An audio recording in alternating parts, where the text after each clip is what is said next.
This is going to be a different type of episode today. It's a little bit off the cuff. It's not as well scripted as normal, but it comes from a place of frustration with the real estate industry and AI. And we need to talk about some things. So let me start by asking you a question. How much time, money, and energy have you spent on AI in the last 12 months? Take a second, actually think about it. The courses, the trainings, the prompt libraries, the YouTube videos, the brokerage meetings, where somebody pulled up ChatGPT and they showed you how to write a listing description in 30 seconds or less. Let me ask you a harder question. Has any of that actually changed your business? Not your output, not like how quickly you can generate an Instagram caption, but your business, the amount of referrals you received, your reputation in your market. The thing that, really keeps the lights on, have you earned more money because of it? If the answer is no, or if you're unsure, I want you to stay with me for the next 15 minutes, maybe 20, because I think what you're being taught is the wrong thing. And I don't think it's your fault. I'm Matt Goldman. I am the creator of Creative Authority. I've built two businesses across two different markets using AI, and I've dove deep into this subject. And I am here to help you so you don't have to dive as deep. You can just learn what I've already done the work in.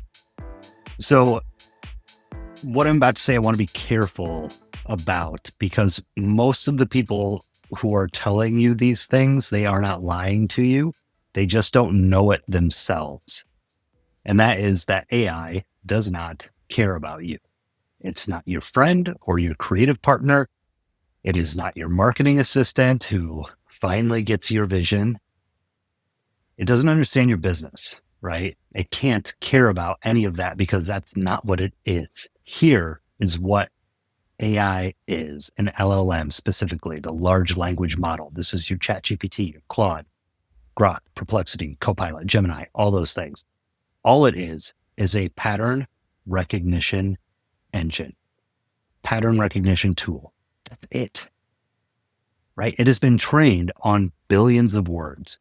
Everything that humans have ever written, recorded, uploaded, or published. This is every book, every article, videos, music, art, real estate blogs, listing descriptions, all of it. Every word that has made it onto the internet is somewhere that is accessed by this thing. And it uses all of that to do exactly one thing really, really well. Predict the next logical word. Not think, not understand, not create, predict. So when you type a question, right, any question, it doesn't read your words or formulate a response in the way that you or I would. It looks at your input and then asks, based on everything that I have seen, what word comes next? And I'm going to show you exactly how this works.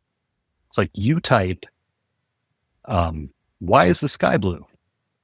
It doesn't think, Matt asked me why the sky is blue. Let me consider the physics of light refraction and give him a clear explanation that he can understand.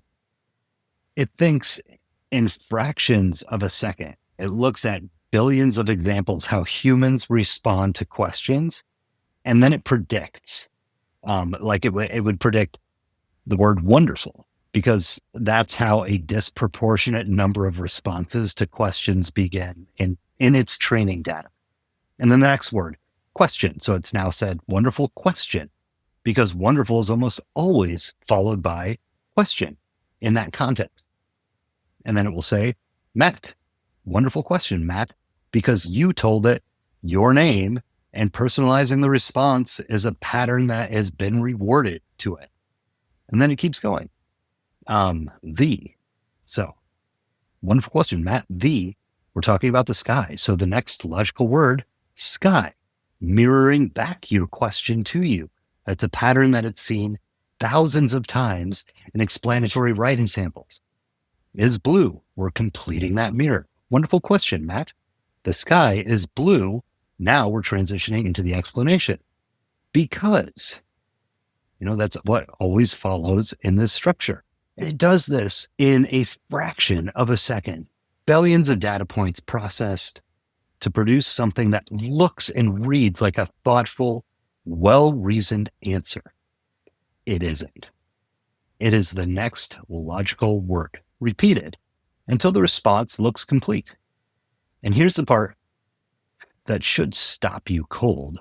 That sycophantic opener that we always get. Wonderful question, Matt. That's not warmth, right? That's the model doing what it was designed to do, to keep you engaged, to validate your input, make you feel heard so that you stay in that conversation. It ends every response also with what can it help you do next? Not because it cares, because it was built to keep the conversation going. This is the tool that you're being sold as a business transformation. So now let's talk about how this plays out in the industry right now, because agents are responding to AI in really one of three ways. The first group has decided that it's not for them. Totally full. They're ignoring it. They think it's a trend or they're waiting it out. I'm not here to convince anybody. You'll figure it out when you figure it out. The second group has gone all in, right? They bought the courses, they built the prompt libraries. They're deep in it. And I respect the commitment. I really do. But most of what they have paid for, and I want you to hear this clearly, was put together by people who don't actually understand what these tools are doing. Real estate coaches are not AI coaches.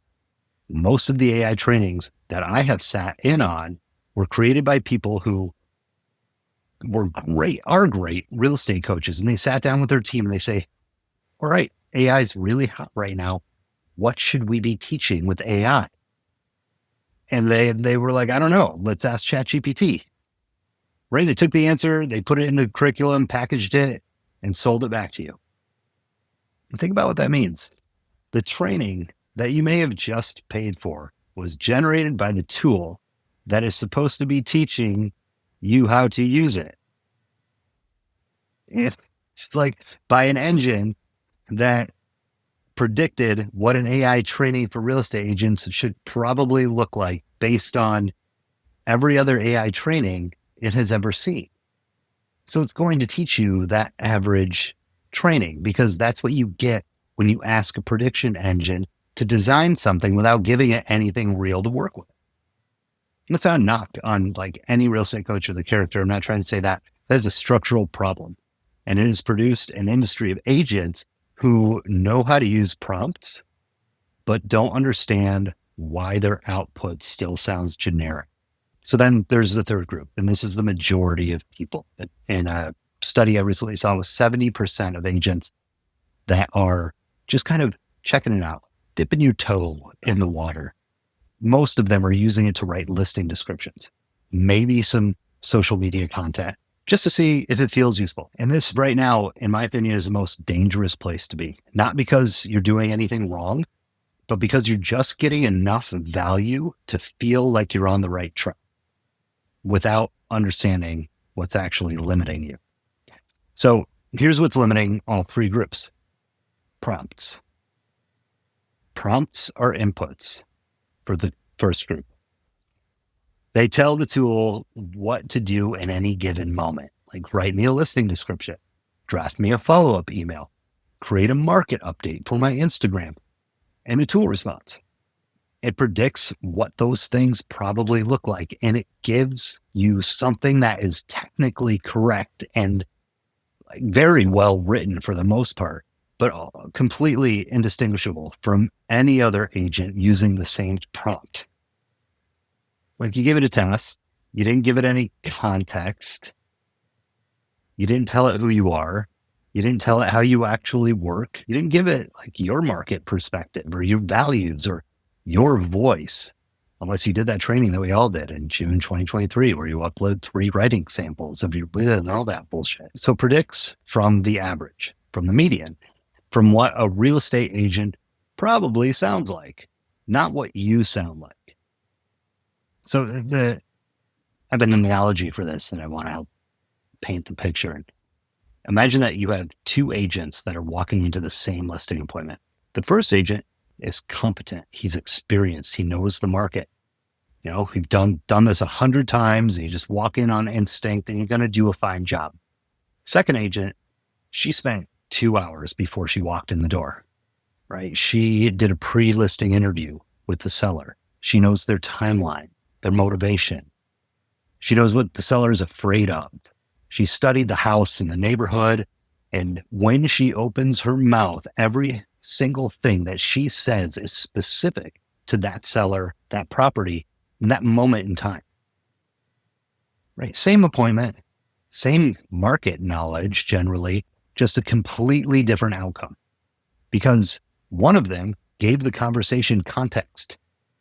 Your AI is that first agent every single time unless you change it. Now let's step back for just a minute from AI entirely and look what's happening in our real estate industry, right? Compass is buying everybody. All these different companies are getting in bed with different databases, Zillow and Realtor.com and Homes.com large companies are changing like how we get leads and how our listings are presented to the public. There are MLS lawsuits. There are serious, credible voices in our industry that are calling for the restructuring of NAR and local boards.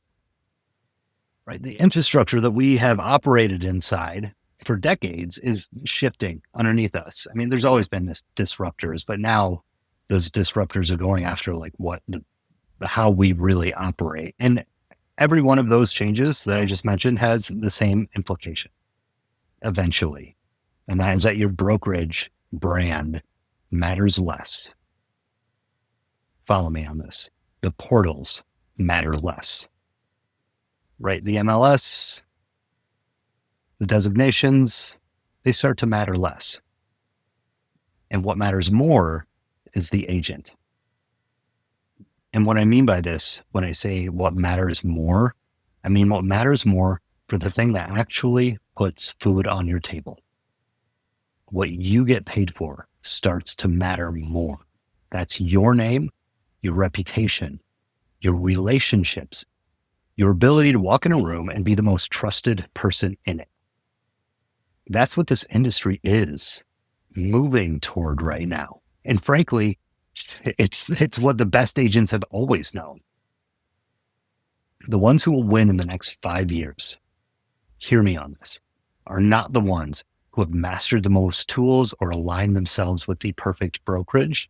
They're the ones who built a personal brand that is so clear and specific and deeply rooted in who they really are that no merger or lawsuit or market shift can touch it. That's always been the play, right? AI just changes how fast you can build them if you use it correctly. And that is where creative authority comes in. Welcome to the channel. Welcome to the training. I want to be direct about what makes us different because I think you deserve a straight answer after everything that I just told you. Most AI trainings teach you how to use an interface. Click here, type this, copy that, and it treats the tool like a vending machine. And it teaches you what buttons to push on that machine. Creative authority starts somewhere else entirely. It starts with you. Read documents. We work on a mission statement, a set of decision rules, and a canonical voice reference. Your mission statement defines who you serve, how you work, and what you will never compromise on. It tells your AI rather, what kind of business you're building and what kind of outputs belong in that business. Decision rules tell your AI how to think, when to prioritize authenticity over speed, when to push back on a generic tactic, when to stop and ask you questions instead of guessing on the output. Then the canonical voice reference is really one of the most important pieces. And it's also the most misunderstood. It's not a list of words that you like. It's not a tone guide. It is a set of anchor examples and answers to questions that are your actual writing, your actual words, the way that you really communicates, the architecture of your language that teaches your AI model to predict from your patterns instead of the average agent's patterns. So rules without examples still produce an average output every time. Because you've given the AI engine constraints without context, it still doesn't know what you sound like. It just knows what to avoid. The canonical voice reference solves that. It puts your voice into the foundation so that every output, every listening description and follow-up email and market update, every strategy the tool helps you think through is predicted from your context, your values, your language, not everybody else's through human history, you. That's the difference between a prompt library and a workspace. A prompt library gives you tasks. A workspace gives it identity. And in a relationship-driven business where your clients choose you because of who you are, identity is the only thing that's worth building right now. So here's where I will leave you. The industry is noisy. Right now, everyone has an opinion about AI. Everyone has a course. Everyone has a system. Most of it was designed to sell you something, not actually change how you work.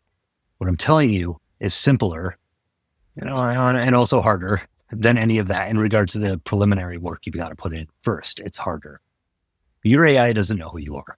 And until it does, it is predicting from everyone else's context and handing you output that could have come from any agent in any city in the country.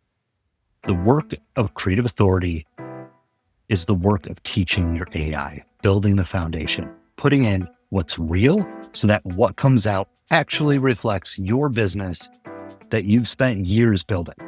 That's not a prompt. That's what we call authorship.